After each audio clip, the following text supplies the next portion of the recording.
In 2008, Norman Siegel filed a lawsuit on behalf of 3 online journalists who wanted press credentials. They got them, but would he still take the case on behalf of a social media influencer? So that's the question of the day, and the reason we're talking about it is because 3 supporters of Luigi Mangione touched off a mayoral review of press credentials because of the things they said after court. They were hateful and inflammatory, including dare I say it, that the head of United Healthcare who was murdered, his kids would be better off without him. Yeah. So the question is, should they have been given press credentials? Well, and would you take their case? Well, first of all, what they said was despicable. But what they said should have no relevance with regard to getting a press credential. Okay. It's speech. That's protected. I don't agree with those statements, but they have a right to say it. You did a thing the other night where you said, this is a tricky issue. It is a tricky issue. I agree with that. It's difficult to define what a journalist is. And it's but why is it difficult? Because it's changing. When we filed the lawsuit in 2008, the controversy was, do you give press credentials to an online journalist? Today, that's not a controversial issue anymore. But today, if you're a podcaster, you're Ken Burns, makes documentaries. If he wants press credentials. But what about a TikToker? Same thing. When we were negotiating, I gave the example when I went to New York High School in Bensonhurst. I was on the school newspaper. I jokingly, half-jokingly said to them, so I got some bylines. I wrote articles. I'm a journalist, right? They didn't have an answer to that. I thought, in retrospect, I could have gotten press credentials if I was doing things. But that's the question, though. When I apply for a press credential now, I have to provide documentation of 6 stories, not only the scripts, but the video of proof that I have done it. And it shows that I have gone into buildings where I have needed to have a press credential. Police Plaza, City Hall, the governor's office, places where security is important, and they want to know that they know who you are so that you're not going to do something that attacks the person that you're involved with. So the question then becomes, in this case, the 3 people who, at least one of the people who got this press credential to go to the Luigi Mangione trial, submitted her notes of covering the trial. Now, she's a supporter of Luigi Mangione. Is that a legitimate credential? Is that a legitimate criteria for getting a press pass? The criteria has to be objective, not subjective. A long time ago, they said you have to be a legitimate, real journalist in order to get press credentials. They even had a standard where it depended on the circulation. We got rid of all of those kinds of subjective standards. It was, in my opinion, elitist and exclusionary. So we opened the door up for new journalists on podcasts, documentarians, but what about filmmakers. Submitting your notes from a trial? Is that like a legitimate thing? I have to prove that I'm going into a building that requires press credentials. I have to show that I've actually been there. I have to show the articles. You show, well, no. What if I wasn't working at CBS and I went to cover a trial? It could be a Harvey Weinstein trial, and I said, I'm covering it because, you know, I think Harvey Weinstein's been maligned, and I have a viewpoint. I think as long as the standard is that you're writing about an issue of public concern, that counts. Otherwise, you allow the government. They're on social media. But they're saying, you know, free Luigi Mangione, free Harvey Weinstein. They have a First Amendment right to do that. But they have a First Amendment right to have a press pass. If they met the standard objectively, they have a right to a press pass. What standards should we have? I think we should have standards that you're writing articles or podcasts about issues of public concern. Once you get your press credentials, if you engage in conduct that creates any kind of a threat to a court proceeding or whatever, you take those conduct acts and you have a due process hearing to determine whether or not someone should be suspended from their lives. But see, here's the thing. The standards have not been applied equally. I can tell you of that's a problem. instances. Think about this. So we have anchors here at CBS who, because they're anchors, although they do cover stories, are denied press credentials because they, but yet I can get them. Now, the thing is this, could they go out and cover an event? Do they? Yes. But the NYPD and now the Mayor's Office of Media Entertainment would not give them press credentials. And yet, the lead anchor of CBS can't get a press credential, and a supporter of Luigi Mangione, who submits a few handwritings of covering a trial, can get a press credential. The premise should be that equal standards across the board. But there is not equal standards. But then there's the criticism of the enforcement. We criticize the NYPD. They took it away from them. We now have the mayor's office. Very often that becomes a political operation as well. You can't have that situation. The podcaster who does the podcast and does 6 podcasts of issues of public concern, that person doesn't have to go to cover a particular story. They're getting information out. That's what a journalist does. But see, now we get to the crux of it. The reason people get press passes is because they're going into government buildings where security is an issue. If I'm a podcaster and I never go out and I sit here and talk all day long, I never go into a government building where the security is an issue, should I get a press pass? You have the press pass and you have the option to go to a press conference or in a city building or whatever. If you decide to take your press pass and put it in the drawer and never use it to go to a government building, that's your choice. So why are we making a big deal out of that particular person? We now are talking about this because 3 women who had press credentials, who wrote stories of public concern. Who got seating in the courtroom because of the press credentials. If it turns out that it becomes a systemic problem logistically, that there's not enough seats in the courtroom, then you have a lottery of which people sit in that room. But here's the question. It's a First Amendment issue. Is somebody who's a supporter of somebody, i.e. Luigi Mangione, the same thing as a reporter for a newspaper or a TV station covering the trial, in your opinion? I think you can't make that kind of distinction because you're allowing the government to engage in censorship based on what the person's views are. One person's a supporter, one trying to just objectively cover the trial. Well, what does objectively mean? Again, that's a subjective term. I think you have to be careful about allowing the government who licenses people to determine who gets the credentials and who doesn't. That's censorship. And I will fight that as we did in 2008. I'll fight it tomorrow. And for people at CBS that you're talking about, we should challenge that. I'm with you on that. We're going to have to leave it right there for now. Our conversations continue right after the show on our streaming channel, CBS News New York.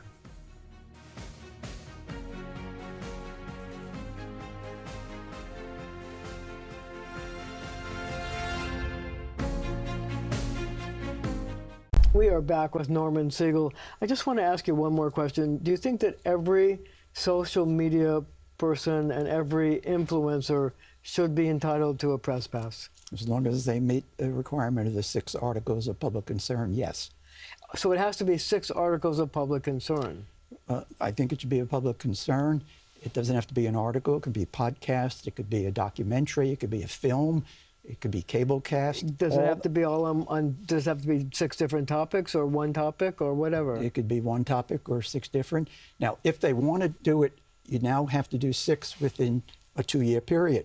If they want to shorten it to 1 year or 6 months or even 3 months, as long as the standard is objective, I'm okay. So the mayor said at a press conference under question by yours truly, that he didn't think that these women were entitled to press passes. That was a political decision that the mayor made.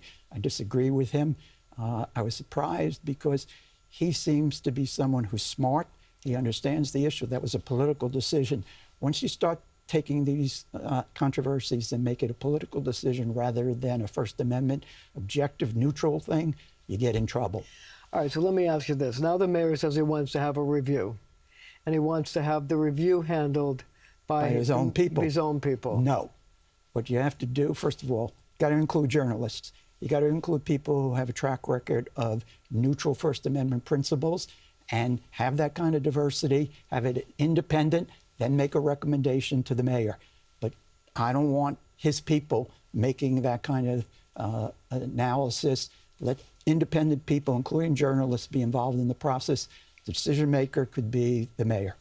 But see, I guess the reason I'm asking the question is because I think that you think, and I think everybody would agree with you, that decisions on credentials shouldn't be political. Shouldn't be political. And I think, as I remember correctly, is that there was a time when, I can't remember whether it was Mayor Giuliani or Mayor Bloomberg, but there were people who were denied press credentials because the mayor in question didn't agree with their political viewpoint. Absolutely wrong approach. And I always say, the constitutional system, we should try it sometime. If we follow the neutral principles of the First Amendment and don't have government making those kinds of exclusionary decisions because they don't like the reporter, because the report is critical of them, they get in trouble. The public then doesn't trust them anymore and creates alienation and friction. Follow the rules and be neutral. So what effect do you think that the social media world has had on the world of journalism and who actually should be responsible for covering stories? Well, generally, I think it's been positive because it's opened it up to lots of new voices and new perspectives. On the other hand, there's some negative aspects of it as well. So I think we have to then, every once in a while, and maybe this is the appropriate time, bring people together again and rethink what those objective standards should be. What do you think the objective standards should be? I think it should be people who are communicating to the public about issues of public concern. The vehicle for that can be all different kind of things, including things I don't even know what's going to happen in the next 5 or 10 years. But the people who enforce this have to enforce it on a neutral basis. Once you start allowing people to make decisions of who you respect, who you agree with, we're in trouble. Did you support the idea of changing who issues press credentials? For years and years, it was done by the NYPD because of the security issue. Well, I was opposed to the NYPD doing it because they at times would deny people press credentials because they didn't agree with their politics, their ideology, their personality, their lifestyle, and therefore I didn't think that institution could be fair in the future, and therefore we moved it out. Well, what about giving it to the Mayor's Office of Media and Entertainment? Is that any better? I think there's problems there better than at the NYPD, but even problems there, and therefore I think you need to have an independent group, including journalists, now look at these rules to rethink with the social media explosion, what does that all mean with regard to who's a journalist? So I guess the question is, it's going to be very difficult and tricky to decide who is a journalist. That is correct. When we went through the negotiations, I realized this is very complex, and that's why I came to the conclusion, at a minimum, it's got to be an objective standard, no subjective standard. So another First Amendment issue that's been roiling the city over the last weeks and months has been the idea of setting up buffer zones to limit the ability of people to stop people from protesting or to... But that issue gets me so frustrated. So tell me about it. Well, first of all, I'll reframe it. It's not a buffer zone, it's a no free speech zone. What they're doing is they're basically saying you can't say certain things in front of a school or in front of a house of worship. Now, are they really saying that, or are they saying that there should be a distance so that people who go to the school or go to the house of worship can go there without threat of being attacked? The one thing was I was at the Civil Liberties Union. I went up to Buffalo where they were having protests, right to life, is with regard to abortion issue at clinics. And what people there were doing was physically blocking people from coming in and physically touching them. The controversy in New York City at this point with regard to the issue of Gaza and Palestine, Israel, is very controversial.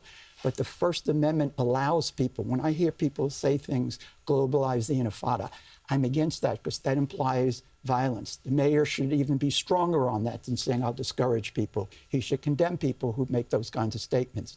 But they have a First Amendment right to say that.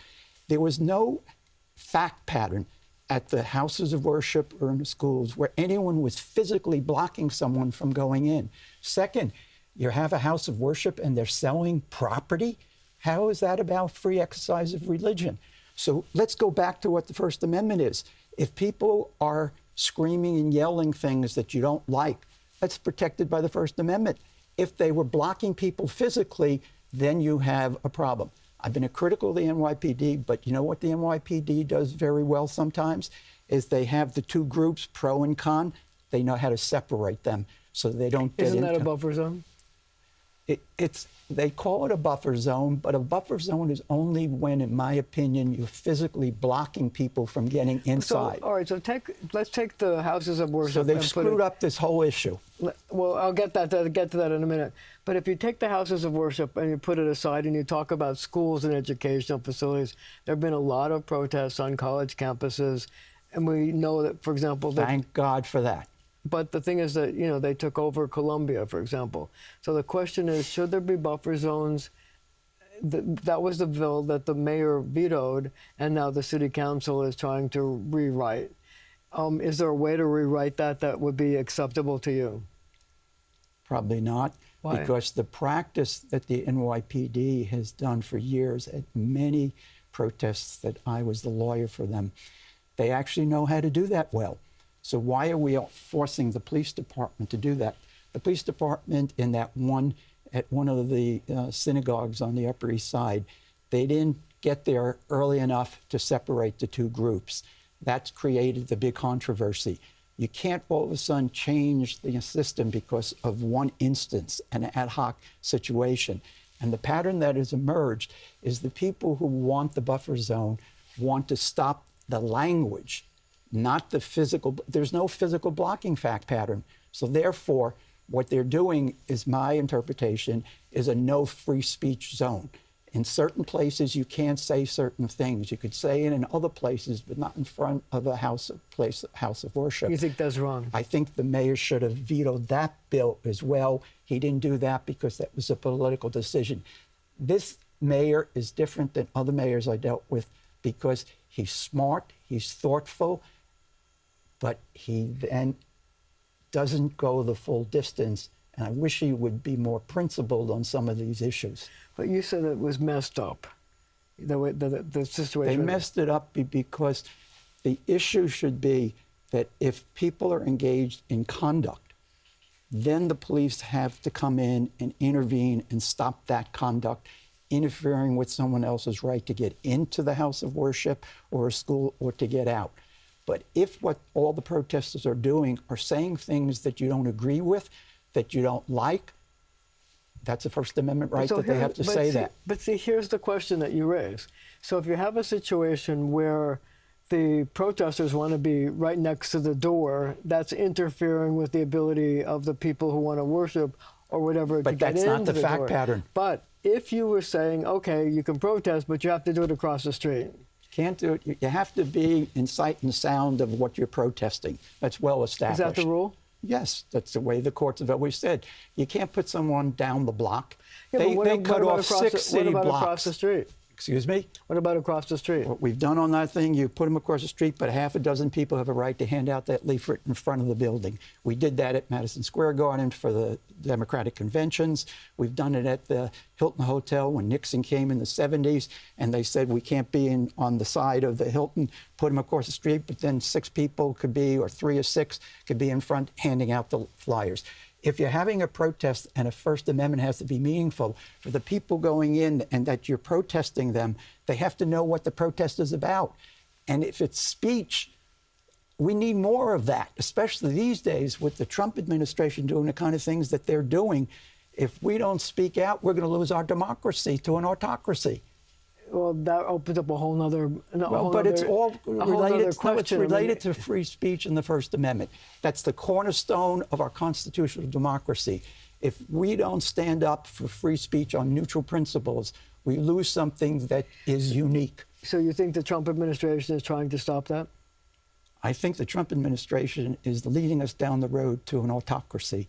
And we have to recognize if there's a single issue that's facing America today, it's preserving our democracy. The Anti-Weaponization Act unprecedented. Who would ever have thought that my taxpayers, your taxpayers, our listeners' taxpayers is going to go pay now the people who engaged in trying to overthrow the government on January 6th? $1.8 billion. 1.766, which is a PR stunt in order to connect it to the 250th anniversary. I think the 250th anniversary, first of all, New York should be in the middle of that, because the first time the Constitution and the Declaration of, not the Constitution, the Declaration of Independence on January 9th in Bowling Green in New York. New York was part of that revolution. Why isn't the mayor celebrating? Great for the soccer and the World Cup. What about the 250th anniversary of our revolution? Where is the city having a march? Where are they having an event to show how New York City was instrumental in creating the United States of America? There's a lot of frustration on that. And again, it all goes down, I bring it back to the point, there's a reason why the First Amendment is first in the Bill of Rights, because it is the bedrock principle that we should follow. If people would follow the First Amendment on neutral principles, not just free speech when you agree with the speech, the real test is, do you agree with free speech when you disagree with the content of the speech? If we follow that, and if our political leaders would educate us and time after time follow through on the principle of neutral principles, we'd be in a lot less problems in this city and country. All right, last topic.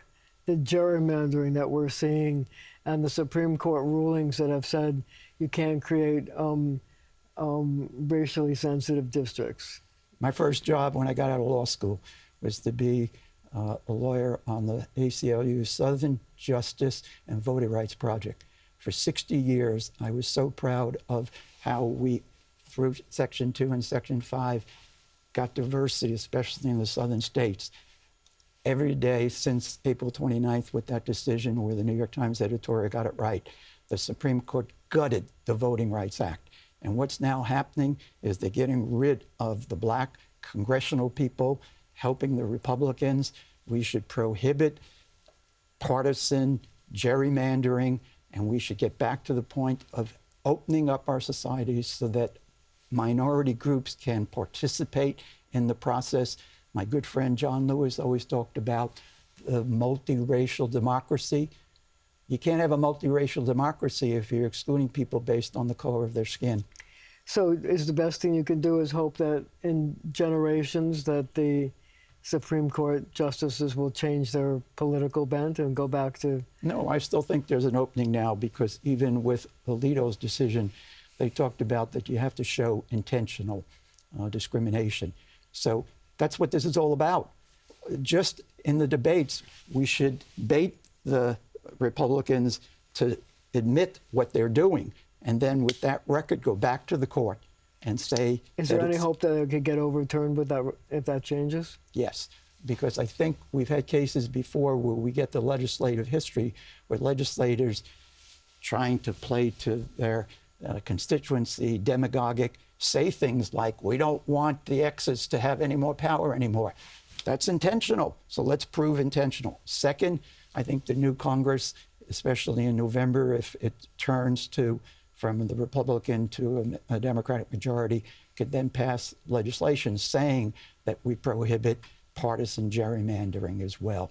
Yeah, but you have to get it passed by the Senate and signed by the President. Then that's another... But it raises a question, especially to the Republicans, do you stand for a democratic society or not? And ultimately, if it all falls apart and you can't do it through the legislature, you can't do it through the court system, then it's up to we the people to then come out in huge numbers to vote for the people who believe in a multiracial democracy. That's the way we fight back. We fight back using the system peacefully, legally, to challenge the injustices that are in the system currently. And on that note, thank you so much for joining me. Oh, thank you. Thank you at home for joining us as well.